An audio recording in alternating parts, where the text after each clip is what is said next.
ওয়াজ মাহফিলে গেলে আজকের সিস্টেমটা বেলেগ হয়ে যাবে, মাথায় একটা টুপি রাখার দরকার আছে। আপনারা কি করেন? এটা কি মানুষ জানে না? এটা বোঝে না? শুনুন একটা কথা। হযরতে আবু হুরায়রা রাদিয়াল্লাহু তাআলা আনহু হইতে বর্ণিত আছেন, আন আবি হুরায়রা ক্বালা ক্বালা রাসূলুল্লাহ সাল্লাল্লাহু তাআলা আলাইহি ওয়াসাল্লাম মান তামাসসাকা বিসুন্নতি ইনদা ফাসাদি উম্মতি ফালাহু আজরু মিআতি শাহীদ। সুবহানাল্লাহ, সুবহানাল্লাহ। হযরতে আবু হুরায়রা বলে, আমি আল্লাহর রাসূলের মুখে ডাইরেক্ট শুনেছি। সুবহানাল্লাহ, সুবহানাল্লাহ। এই বাবা, সুবহানাল্লাহ কি শ্বশুর বাড়ি গিয়ে কোবাই? শ্বশুর বাড়ি তো কালকে কবেন ফজরের পরে।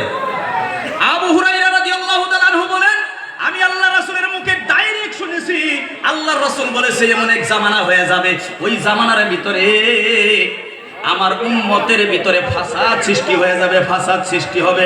ওই ফাসাদের জামানার ভিতরে কোনো একজন উম্মত যদি আমার একটা সুন্নতের প্রতি আমল করতে পারে, যে কোনো বুদ্ধি করে হোক, যে কোনো কৌশল করে হোক, যে কোনো ক্যাপাসিটি করে হোক, আল্লাহর রাসূল বলে একটা সুন্নত যদি জিন্দা রাখতে পারে, একটা সুন্নত আমল করতে পারে, কাল কিয়ামতের দিন আল্লাহর রাসূল কয় 100 শহীদের সওয়াব পাবে।